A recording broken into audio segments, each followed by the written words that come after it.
Welcome to Millennium Daytime Bulletin. I'm Shweta Simar from New Delhi and you're watching Millennium News Channel 24. Today I'm bringing you the latest updates from around the world. Let's begin with today's top headlines.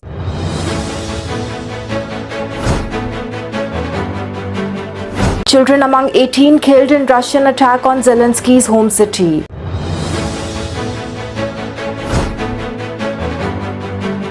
Worst week for the United States stock since COVID crash as China hit backs on the tariff.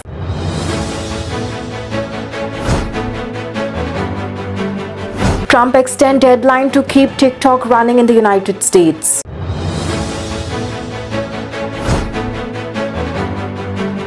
United Nations report says AI market to reach $4.8 trillion by 2033.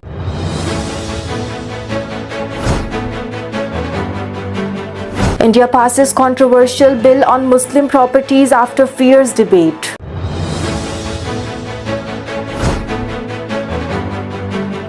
Avoid rhetoric that vitiates environment, Prime Minister Modi tells Yunus after his remark on the Northeast.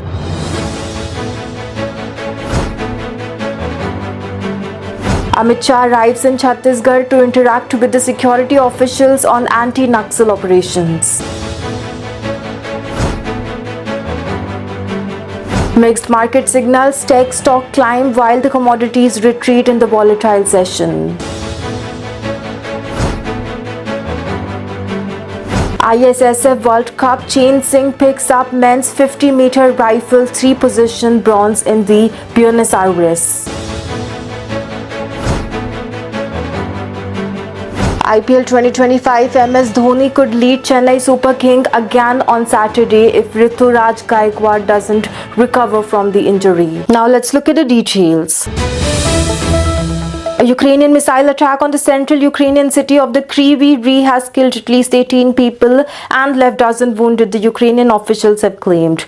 9 of the dead were children, said the President Vladimir Zelensky, who grew up in Kryvyi Rih. Also, the local officials said a ballistic missile had hit a residential area. Images showed at least one victim lying in the playground, while a video showed a large section of a 10-story block of flats destroyed and the victims lying on the road.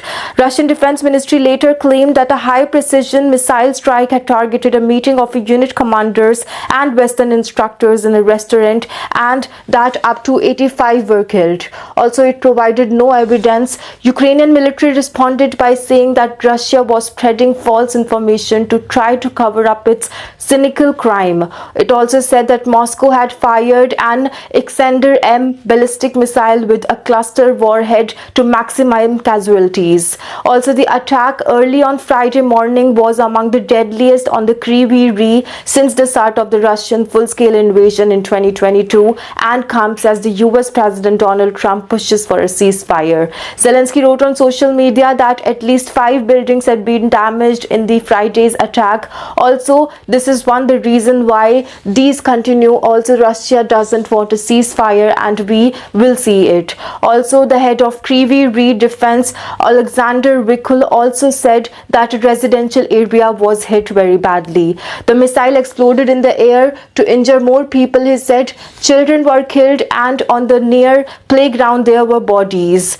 Laisk, the head of the department region where the Kryvyi Rih is located, said more than 40 people were treated for the wounds and the youngest was only 3 months old. Later on Friday, Vikul reported more explosions, saying the city was under a mass drone attack that triggered fire in at least 4 locations. He said one elderly woman burned to death in a private house hit by a drone. Another 5 people were injured elsewhere. Military chief from both the United Kingdom and the France met Zelensky in the Kyiv earlier the day to discuss plan for the foreign peacekeepers to be stationed in the Ukraine as part of a potential ceasefire deal, but there have been little signs of a let-up in the violence. Kryvyi Rih also comes under attack earlier this week when a building in the center was struck, leaving 4 people dead. On Thursday, Russian drone strikes on the northeastern city of the Kharkiv claimed another 5 lives, the local officials have reported. France and the UK have accused Russia of dragging its feet on the Ukrainian peace deal. UK Foreign Minister David Lammy told reporters at the NATO summit in Brussels that the Russian leader could accept a ceasefire now, but he continues to bombard Ukraine, its civilian population. We'll have to see how the issues unfold in a couple of more days to come. Stock market turmoil deepened on Friday as China hit back at tariff announced by the US President Donald Trump, raising the likelihood of an extended trade war and damage to the global economy. All three major stocks indexes in the United States plunged more than 5%, with the S&P 500 dropping almost 6%, capping the worst week for the United States stock market since 2020, that is the COVID crash. In the UK, the FTSE 100 plunged almost 5%, its steepest fall in the 5 years, while the Asian markets also dropped and exchanges in the Germany and France faced similar declines. Trump, who has vowed to remake the global trade order, dismissed concern about the market blocks and also noting that the US labor market is strong enough. Han Tuff also, he urged his follower to social media that we can't lose. The global stock market has lost trillions in value since Trump announced sweeping new 10% import taxes on goods from every country, with products from dozens of countries, including key trading partners, that is China, European Union and Vietnam, facing far higher rates. Analysts say the moves, some of which are due to go into effect as soon as Saturday, amount to the biggest tax increase in the United States since 1968. They expect the measure to lead to a contraction in trade and have warned that they could drive many countries into an economic recession. China responded to Trump on Friday by hitting US goods with import taxes of 34%, curbing export of key mineral and adding American firms to its blacklist, describing Trump's action as bullying and a violation of international trade rules. Other countries appear to be hoping that they will be able to negotiate deals despite conflicting signal from the White House about its appetite for talks. Marcos, the trade commissioner for the EU, which has been planning to retaliate, said on Friday that they had a frank two-hour exchange with the United States officials and wrote on social media that the trade relationship needed a fresh approach. Also, the European Union committed to the meaningful negotiations but also prepared to defend our interests, he said. We stay in touch. Also, Trump's moves are consistent with the promises he made on the campaign trail last year, but they were more far-reaching than some analysts had expected, triggering the worst week for the stock market since 2020, when the COVID-19 pandemic led to the global shutdown and other disruption. The sell-off started with the firms such as Apple and Nike, which rely heavily on the suppliers in the Asia, but on Friday it moved into sectors that would typically not face the direct impact of tariff, such as the consumer staple, healthcare and utility. Candidly, the mood is pretty sore, and it should be, said Mike Dixon, head of the research and quantitative strategies at the Horizon Investments in the United States, warning that it will take weeks to understand the impact of the Trump's tariff. What we're really worried about right now is that we saw a 6 a.m.ish when China retaliated, he said. How much more of that is out there?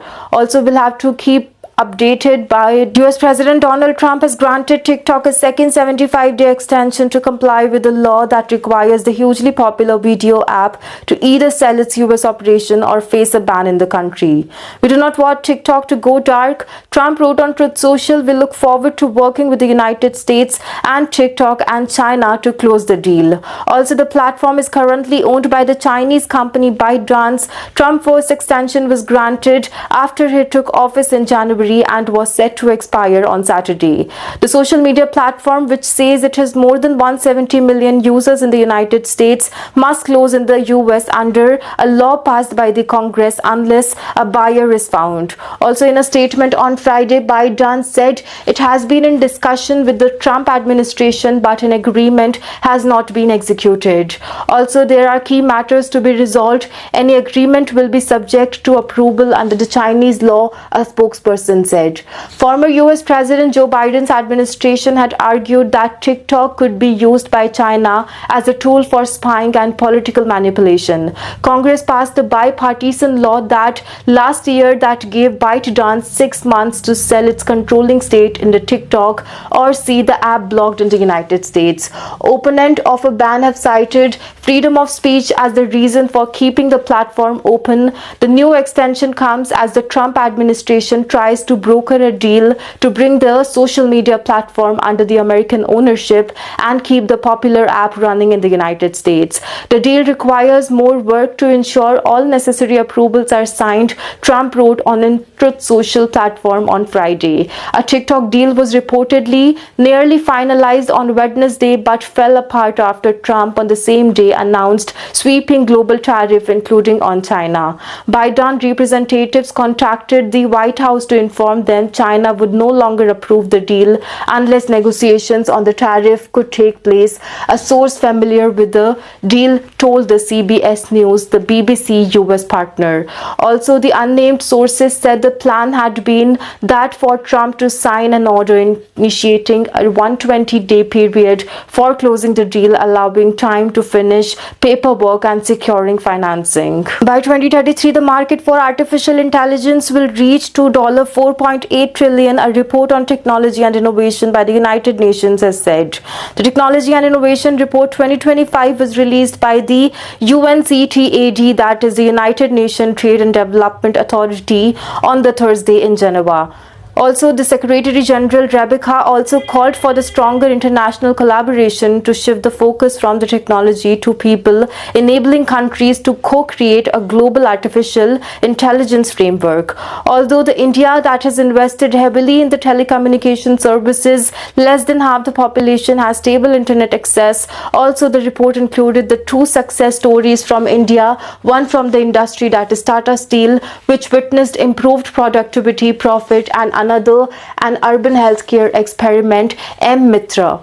Free mobile messaging services M-Mitra disseminated health information to pregnant women in the urban areas. Also, the curated voice messages were on the preventive care during different stages of pregnancy, covering 3.6 million vulnerable women. The effort enhanced the chances of the enrolled women voices being heard within their families and of them seeking professional medical services. However, over the course of the experiment, about 40% of the women dropped out. The organization that launched the service collaborated with Google India on an AI model to find and target the pregnant women who were at greater risk of dropping out of the service. The model analyzes each woman's socioeconomic information such as the family size, income and age, as well as their call history including call duration and missed call, to predict those at highest risk of discontinuing and these that would benefit from the outreaching services, the report stated. Introduction of the AI algorithm improved the subscription of the service by 30%. This type of personalized messaging could be used in other sectors beside healthcare and help optimize the distribution of the limited resources, the report stated. Also, the report acknowledges the fear of the misusing of data gathered by the organization in India, which has been steadily investing on the digital communication. The ICAR, that is also the Indian Council Medical Research, that has issued ethical guidelines for the application of AI in biomedical research and healthcare with the aim of preventing unintended or deliberate misuse of patient data sets, the report points out. Also, the report states that AI could be a catalyst for progress, innovation and shared prosperity only if countries actively shape its trajectory. Otherwise, the existing divide between the countries will continue with caution. Also, it beholds that the government to shift focus from technology to people, putting people at the center of the AI development also is what the report states. After hours of heated debate, India's parliament has passed a controversial bill that seeks to change how properties worth billions of dollars donated by the Muslim over centuries are governed. The upper house passed the Waqf Amendment Bill 2024 early on Friday, a day after the lower house cleared it amid strong opposition criticism. Muslim leader and opposition parties say the bill is unconstitutional and infringes on the rights of the India's Muslim minority community. But the government says the bill aims to make sure that the management of Waqf, that is the Muslim properties, are more transparent. Also, the bill will now be sent to India's president for her assent before it becomes law. This approval is expected to come soon. Prime Minister Narendra Modi called the passing of the bill a watershed moment. In the post on X, he said the Waqf system, that is the system of governing Waqf or the Muslim property, had been synonymous with a lack of transparency and accountability for decades. The legislation passed by the parliament will boost transparency and also safeguard people's right, he wrote. However, the opposition have been vociferous on the condemnation of the bill and allege that it is another ploy by the governing Bharatiya Janata Party, that is BJP, to dilute the rights of the minorities. Congress leader Mallikarjun Kharge noted that while 288 members voted in favor of the bill in the lower house, a significant 232 opposed it. From this, we can guess that despite opposition from various parties, this bill was brought arbitrarily, he wrote on X. Legal website Live Law reported that on Friday, the lawmaker Asasuddin Owaisi, the president of the All India Majlis-e-Ittihadul Musliman Party and a fierce critic of the bill, had challenged it in the Supreme Court. Also, in the Islamic tradition of Waqf, if a charitable or religious donation made by the Muslim for the benefit of the community, such properties cannot be sold or used for any other purpose. They are important to India's 200 million Muslim as they are used for the mosque, madrasas, graveyards and orphanages. The properties are governed by the Waqf Act 1995, which mandated the formation of the state-level board to manage them. Also, these boards include nominees from the state government, Muslim lawmakers, member of the State Bar Council, Islamic scholars and manager of the Waqf properties. Last August, the BJP government introduced a bill to amend the Waqf Act. The government said the changes proposed by the bill would modernize the Waqf administration and reduce legal loopholes. But Muslim leader and opposition parties alleged that the amendment would give the government more control over these properties. The bill was sent to the panel for scrutiny. In February, the panel cleared the bill with some amendments, but for one, the new bill proposes changes for how a Waqf property is determined. In their first meeting since the ouster of the Sheikh Hasina last August, Prime Minister Narendra Modi and the Bangladesh Interim Government Chief Advisor Professor Mohammad Yunus Friday underlined their concerns upfront. Also, during the talks that set to be sharp 40 minutes meeting on the sidelines of the BIMSTEC summit in the Bangkok, Modi raised the issue of the safety of Hindus and other minority groups that have been targeted in the Bangladesh, while Yunus asked him about the Dhaka's request for the extradition of Hasina, who fled to India after her ouster. Modi told Yunus that the rhetoric that vitiates the environment is best avoided, an Indian statement that read during his visit to the Beijing last month. Yunus, while seeking extension of the Chinese economy, has said that the northeast India was landlocked and Bangladesh was the only guardian of the ocean for all region, a remark that did not go down well in Delhi. He, that is Narendra Modi, also underlined India's concern relating to the safety and security of the minorities in the Bangladesh, including Hindus, and expressed his expectation that the government of Bangladesh would ensure their security, including by thoroughly investigating the cases of atrocities committed against them. The Ministry of External Affairs also said that this has been one of the India's major concern and was conveyed last August when Modi spoke to Yunus over the phone call.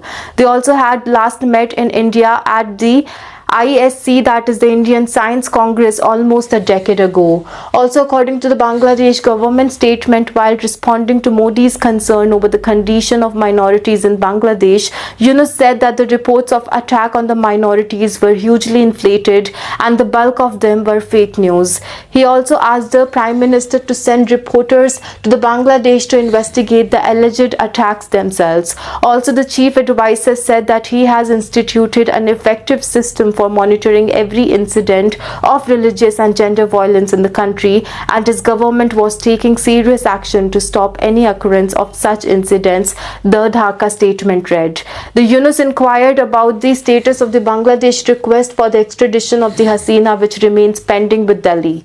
The Bangladesh statement said Yunus noted that the former Prime Minister Hasina has been making inflammatory remarks in various media outlets and attempting to destabilize the situation in Bangladesh Bangladesh, which seemed to be an abuse of the hospitality that India has extended to her. She has consistently made false and inflammatory accusations against the interim government of Bangladesh. We request that the government of India take appropriate measure to restrain her from continuing to make such incendiary statements while she remains in your country, it stated. Yunus also pointed to the Human Rights Commission report after the violation and abuses committed by the security forces and armed Awami League activists between July 15 and August 5, in which 1,400 people protested related to death that occurred. Approximately 13% of the victims that have been children. Union Home Minister Amit Shah arrived here on Friday night on a two-day visit to Chhattisgarh, during which he will interact with the top officials of the security forces involved in the anti-Naxalite operation and attend a cultural event there. Also, Shah, who landed at the Swami Vivekanand Airport, Raipur, in a special plane to around 9:30 and went to the hotel in the Nava, Raipur. He was welcomed by the Chief Minister Vaishno Desai, the Deputy Chief Minister Vijay Sharma, among others. As per his schedule, the Union Minister will reach the Dantewada town at the 12 o'clock p.m.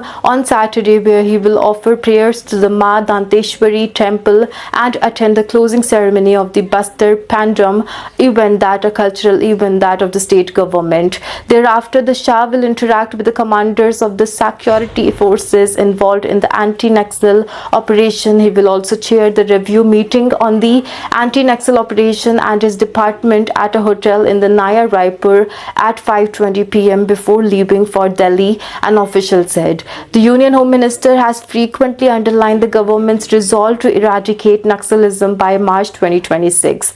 Notably, anti-Naxalite operation intensified in Chhattisgarh after the BJP came into power in 2023. The security forces have gunned down around 350 Naxalites in the string of encounters, mostly centered in the Bastar region since last January. In the latest strike, 18 Naxalites, including 11 women, were killed in a twin encounter in the Bastar region of March 29. On April 1, Shah said India had achieved a milestone by reducing the number of districts most affected by the left-wing extremism, that is LWE, from 12 to 6. The Narendra Modi government is building a Shashakt, Surakshit and Samriddh Bharat with a ruthless approach to Naxalism, along with a relentless effort for all pervasive development, Shah had said. Taking a giant stride towards building a Naxal-free Bharat, today our nation achieved a new milestone by significantly reducing the number of districts most affected by the left-wing extremism to just 6 from 12. Shah has said this on the post on X platform. Now bringing you latest updates on today's market trends. Financial market across the Western Hemisphere were hit hard as a wave of selling swept through America, triggered by a combination of the economic worries, central bank policy concerns, and the mounting geopolitical tensions. The downturn was particularly severe in the United States, where all major indices posted substantial losses, pointing to a widespread retreat from the risk assets. Stock market throughout the America experienced a notable downturn, with the United States indices bearing the brunt of the losses. The Dow Jones Industrial Average sank by 1,679.39 points, marking a 3.98% decline. The S&P 500 fell 4.84%, shedding 274.45, while the Nasdaq that registered the steepest drop, plunging 1,000, that is the 5.97% decline. Also, the small cap equities that also came under the heavy pressure, with the Russell 2000 index retreating by 6.59% in Indian tandem with the sharp sell-off, that is the market volatility that soared. The VIX index surged 39.56%, reflecting rising investor unease. Canadian market mirrored this downward momentum. The S&P TSX Composite fell by 3.84%, while the S&P TSX 60 slipped 3.79%. In contrast, the Latin American market showed a more mixed performance, with Brazil's Bovespa that was relatively unchanged, edging down 0.04%, while Chile's S&P IPSA and Mexico's S&P, BMV, IPC moved against the broader trend, rising 0.27% and 0.54% respectively. The sharp decline across the US market suggests rising uncertainty, potentially driven by the economic headwinds, expectation of the tighter monetary policy, or the geopolitical tensions. Commodity market presented a mixed picture, with the energy assets slipping modestly while the precious metals showed some strength. Also, the WTI crude oil dipped 0.45% to reach $66.66, and the Brent crude oil eased 0.43% to reach $69, reflecting ongoing concern about the global demand and production levels. Natural gas prices also weakened slightly, falling 0.14%. Among precious metals, gold stood out with a 0.36% gain, that is reaching $3,132 as investors sought safer assets amid the broader market turbulence. Silver, however, declined to 0.22%. In agriculture, soybean prices slipped by 0.15%, contributing to the overall subdued tone in the sector. Market sentiment remained cautious, with traders closely monitoring the macroeconomic development and the geopolitical risk that could influence the commodity price movements. We'll be right back after a short break. I'm Shweta Simar from New Delhi. Keep watching Millennium Daytime Bulletin.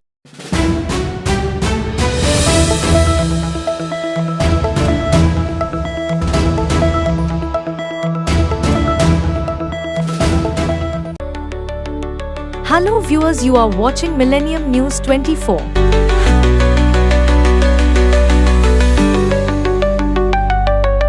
America and global villages seen America independence built by immigrants, manufacturers, roads, highways, educations, healthcare, IT, scientists, space, business development to all thousands of multimedia and all major social media platforms and news network in America. Millennium News 24, one of truthfully news networks in America and global news organizations.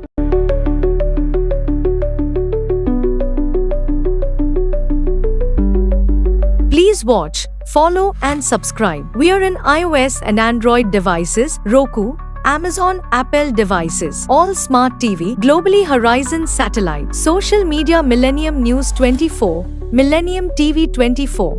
Website www.millenniumnews24.com and www.millenniumtv24.com. Thank you.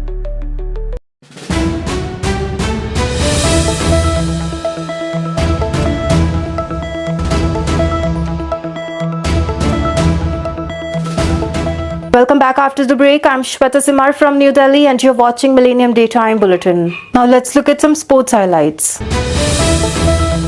Asian Games medalist Shooter Chan Singh earned India in its first medal in the ISSF, that is the World Cup, that is winning in the bronze medal men 50-meter rifle, that is 3 positions event in the Buenos Aires, Argentina. Hungarian Esteban Penny won gold 461.0, his 7th ISSF top podium finish, while the China's Tiang Jiming, that is 458.8, bagged the silver as Chan notched up 443.7 points to settle for bronze. Ashwari, the qualified second ahead of the experienced Chan in the third. Both shot identical scores of 589, with the Chan giving up a shot on accuracy. Neeraj was fifth with 587. In the final, Neeraj started strongly as it was placed second after the first 5 shots in the kneeling position, but he soon faded away as Tomar and Chain picked up.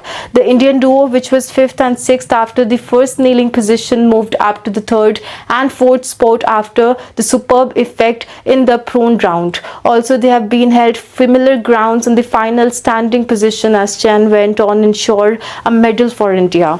Tomar lost out on a medal after a 7.8 for his 41st shot. Even the Penny and Tian were fighting solo battles for gold and silver respectively. This was Chan's first ISSF medal in the 3 years. In women's 25-meter pistol qualifier, double Olympic bronze medalist Manu Bhatt Thakur returned a score of 291 on 300 to lie fourth after the precision round. Compatriot Simranpreet Kaur Brar was also in the qualifying position, shooting 290 to be placed sixth. Also, Isha Singh shot 285 to be bit off at the pace 12th. Olympian skeet shooter Riza Dillon shot 71 after the 3 rounds to lie 7th, just 2 off the lead. There is a possibility that MS Dhoni could lead Chennai Super King one more time with the team takes on the Delhi Capital on the Saturday at the Chepauk. The CSK are swearing over the availability of the skipper Rituraj Gaikwad, who picked up an injury in the right arm,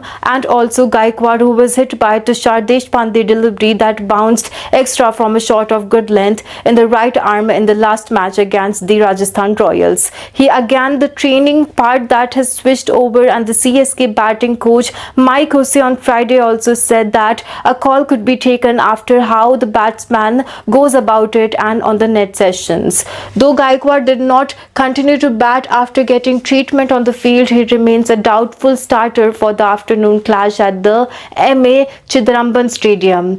Yeah, we are hoping that he is going to try and have a bat today for training, and yeah, it's still a little bit sore, but it's improving every day, so we are hopeful and very confident that he'll be fine for tomorrow, that is Saturday, Jose said on the eve of the game. With no prior captaincy options available in case of Gaikwad isn't fit, if they open the door for the CSK to go back to Dhoni, with the team currently struggling with just one win from the 3 matches. Also, when asked about who will step into the role in the case of Gaikwad isn't fit, Jose said, "I'm not sure actually, I don't even think we're actually thought about that too much." Well, I haven't thought about it too much. I'm sure Stephen Fleming and Ritu, that is Rituraj, have thought about that. But we have some young guy coming though. He's behind the stumps. Maybe he can do a good job. I'm not sure. He's got a bit of experience in the role, so maybe he could do it. But I'm not exactly sure, to be honest, Jose said in reference to Dhoni without taking his name. That's all for now. Thank you for tuning in. Stay with us for more updates. Log in to stay updated with the latest news on our social media platforms: Facebook, Twitter, Instagram and TikTok at Millennium News 24. Don't forget to check out our YouTube channel, Millennium News 24. You can also watch us on Android and iOS devices, as well as on Apple TV, Roku TV, Amazon Fire TV and all smart TV platforms. Enjoy entertainment and latest news with us. Download the Millennium TV app, Millennium TV USA for Android and Millennium News on Google. Thank you for being part of Millennium News Channel 24.